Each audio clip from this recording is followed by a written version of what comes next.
Greetings, Goddess Body Mind Spirit community. This is Tyra Omilade, your goddess guru, your sister friend, and I love helping women align with their life purpose using the power of ancient wisdom and the goddess centered lifestyle.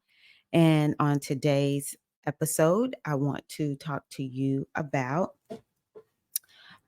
how do you move yourself from feeling like the world has hardened you to feeling the way I used to describe it is I just want to feel softer on the inside. And, what that really means. So when I was 49, just about to turn 50, I was still homeschooling my younger son. My older son was off at college at that point. And so it started becoming obvious to me that I felt different. I didn't feel exactly I would want to feel as I was maturing and getting closer to finishing homeschooling my children.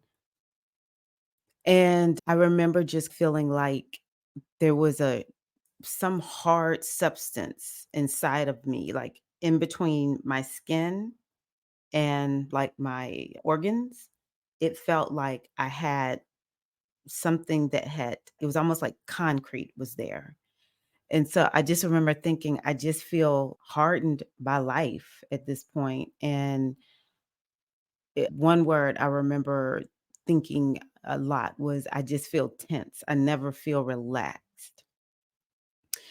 And so when I was just about to turn 50, I decided to splurge on a coaching program. And part of this coaching program involved a lot of self-care because some of it was about breaking through limiting beliefs in order to manifest more of what you want. And so I had to go through all of these different modalities, healing modalities, and then just all kinds of different tools and techniques this coach gave us. Simple things too, like tapping, which is something that I had known about for 2 decades, maybe not 2 decades, but close to a decade. Yeah, at least a decade when I started this coaching program. But I never did it consistently. And of course, journaling has been something I've done off and on for a very long time, believe in journaling, but had been way off at that point, just so busy with being a mom, a wife, and I was teaching dance and fitness at the time. Yeah, a lot of times journaling would not be consistent. And we did a lot of journaling around limiting beliefs and just all this energy work, this forgiveness work. I got into Ho'oponopono, which is a traditional Hawaiian spiritual healing tool that has to do with forgiveness. So it was just doing all of this introspective work, and a lot of it was also about releasing and letting go, especially when it comes to limitations, limiting beliefs, and really opening myself up to receive more of what I wanted. And in 4 short weeks, I remember at the beginning of this program, they were like, "What is it that you want?" And I said, "I just don't wanna feel hardened anymore. I wanna feel soft on the inside." And they would have us do a before video and an after video. And literally, the after video, I even look softer. The way I speak, the way I look, literally, I looked softer. And so that sold me on the importance of spirituality and or spiritual practices and self-care. I think that they're all one and the same. Self-care and spirituality, as I see it, are inseparable. They're both key. It's just that things like exercise may not all the time look like spiritual practice to some people. It just looks like self-care. And sometimes people discredit things like exercise and how you eat and just lifestyle in general. They discredit it as if that's not gonna help us spiritually, but we are whole beings, and so everything must be addressed. We have to look at things from all different angles, and even self-care includes mental health care. Is a meditation practice really just spiritual, or is it also self-care? For me, it's self-care and it's spiritual, because spiritually it helps me to open up, but in terms of self-care, I feel like I'm going crazy when I don't do mindfulness. I feel grumpy and I just don't see the world in an optimistic way versus when I do mindfulness. So that's why in my mind they're all connected. And that experience helped me to embrace the importance of spirituality and self-care as non-negotiable. And it also helped me to realize that, once again, I realized, because this had happened before, and this is the first time I've ever thought about it just talking right now. It helped me to realize that part of the reason I felt hardened is because I wasn't doing a good job of taking care of myself. And my spiritual practices just were enough, but it wasn't, I wasn't going deeper. Now, let's just be real. At the time, I was a mother. Sometimes it may feel like self-care and spirituality have to take a back seat, but that should be just for a couple of days. Maybe there's a big project and it might even be, to a certain degree, a couple of weeks. Because sometimes we just really do get that deep into a project. We want to finish it, but it should not go on for too long. And there needs to be something built into our psyche that is not okay. Like, how many of us would be okay with not showering for weeks at a time, months at a time, or just hitting a little bit of our body, maybe brushing our teeth? And I know sometimes when people are depressed, this is how you live. I'm just talking when we are not having serious mental health or physical challenges. Okay. I'm talking, we're just living our lives. And most of us would not be okay with that. We would not feel good. We would not like our scent. We would not like the way our mouth feels. It would just not be okay. Yet we do that with our spiritual practices and deeper self care. Because again, what is self care? Okay, let's talk about that. In my mind, self care means you are putting yourself first. You will put yourself before your work.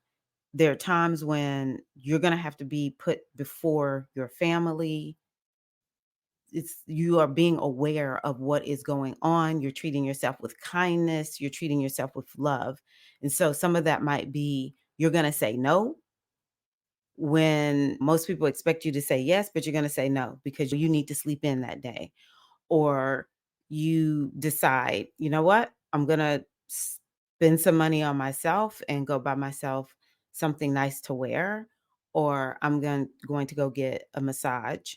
um, Another one might be, I'm signing up for these classes to take care of my body, or this nutrition course to learn more about nutrition.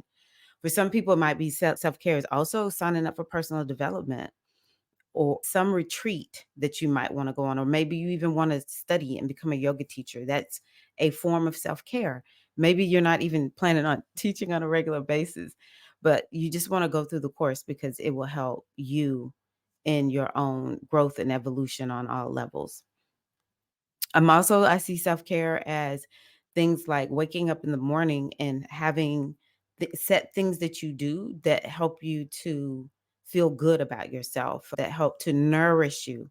Self-care is definitely about living a nourished lifestyle. And it's also like noticing when there's a problem and go get some help for the problem.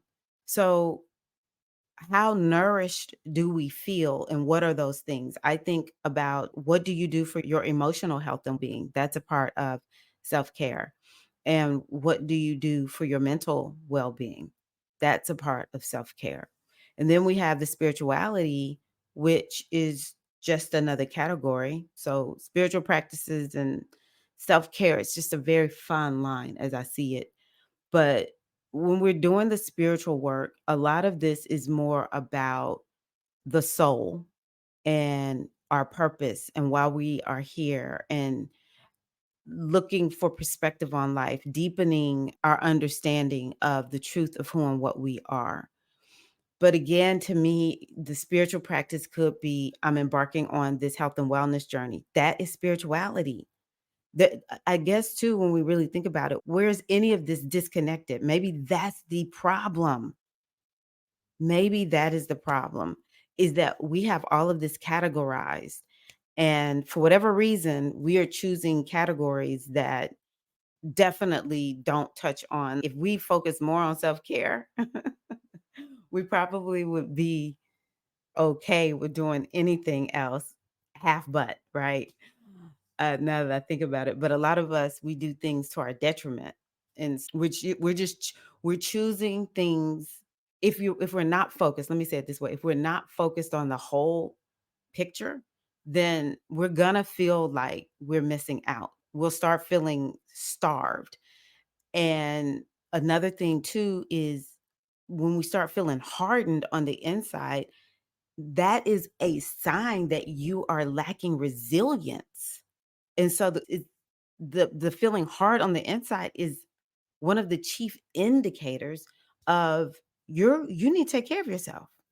You need to start making some choices where you are doing things so much in your life that nourish you that you start softening down. Like to walk around hardened is not something that we have to do, but we do have to make a choice to take us ourselves into that place where we will feel softer on the inside, where we feel that nourishment from our lives and just in our beingness.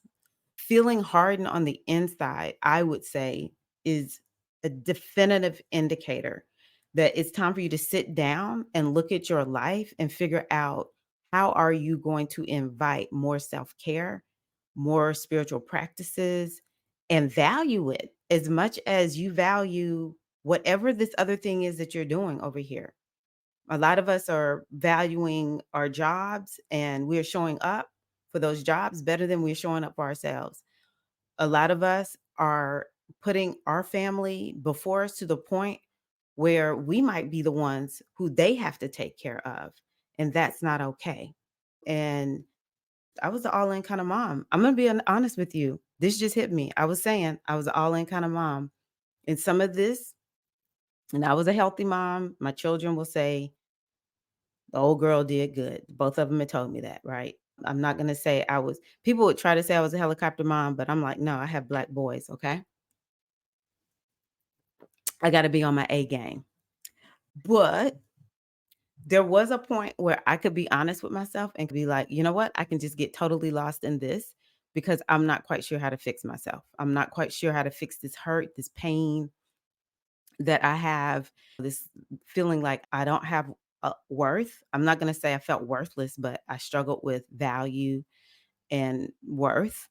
And it was always like, oh, I feel like I can get some worth and value over here being all in with my children. And there were times when people were like, you're just too hardcore of a mom. And I would think everybody wants to try to make me be like this American way of growing up where you just like disconnect from your kids. But I'm not rolling like that. I just don't believe that is the way young people need to be reared up. No, no shade if that's what you believe. But for me, I was like, no, my kids, I'm there wherever they go.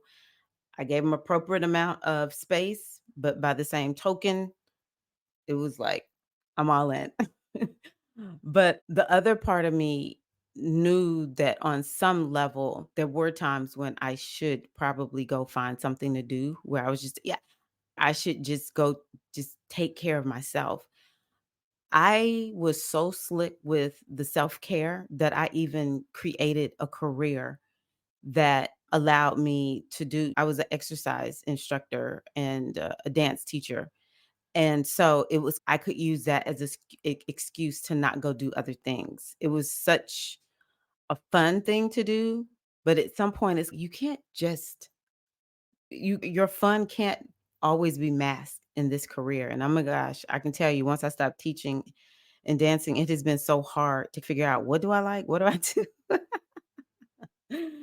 So some of us are doing things because we actually don't really want to face whatever is not, we don't really know what to do with it. Is probably what's going on. It's like something is wrong and I need I don't really know how to fix it. So I'm just going to get lost in this thing over here. Whatever it is that you're doing too much of and it's causing you to not take care of yourself. Yeah, you're just in the quiet recesses of your mind. You'll know I'm doing this over here because I really don't know what to do about the part of my life where I'm just like, I don't even know how to fix this thing. And so at some point, we want to just go on ahead and fix it. No, when we start taking care of ourselves, when we start doing forgiveness work and doing mindfulness and journaling, and I'm just naming other folks do ayahuasca. It's like all kinds of stuff folks do to get into some personal development program, work with a coach, which I'm a coach if you need a coach. Who knows? Who knows? It's an infinite number of ways to do this. Some of us could probably just get started by better self care in terms of our physical body. That's a very simple place to start. Though you may need to get some support, that might be a really good, easy place to start. And then that can maybe help you to go off and venture into doing some other things. Or maybe you want to sign up for a mindfulness class and just something guided, and that might help some people get started. But make no mistake about it, once you start feeling like life is hardening you, that is an invitation to make some changes. And because you don't have to live like that. Like I said, 4 weeks, boom, I was out. And there are times when I do feel myself coming back into that. And then I'll just say, oh, I already know what's going on. I got busy and have been slipping on doing whatever, and I'm on it. Okay. So it's something that we have to gauge ourselves. We have to gauge ourselves and stay on it, but it's doable. And I just wanted to let you know because when I was feeling that way, I felt I don't know what to do. I don't know. I just here I am feeling like there's something in me that's very rigid.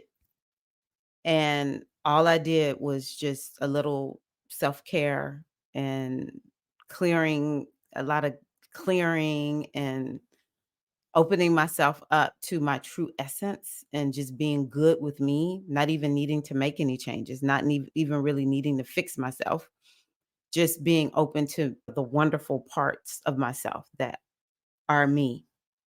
It was 4 weeks, paying pal. I felt so much better.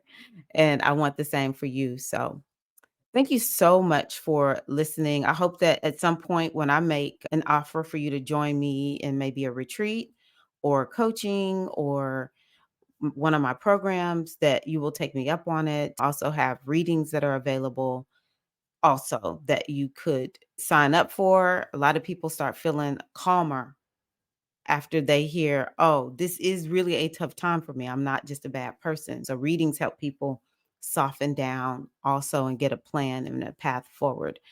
Yeah. Whatever you do something, if you're feeling like you just feel rigid and hardened on the inside, there's a path forward, sister. There's a path forward. Thank you so much for being here today. This is Tyra Omi Lade, and I will connect with you in the next recording. Peace and love, goddess.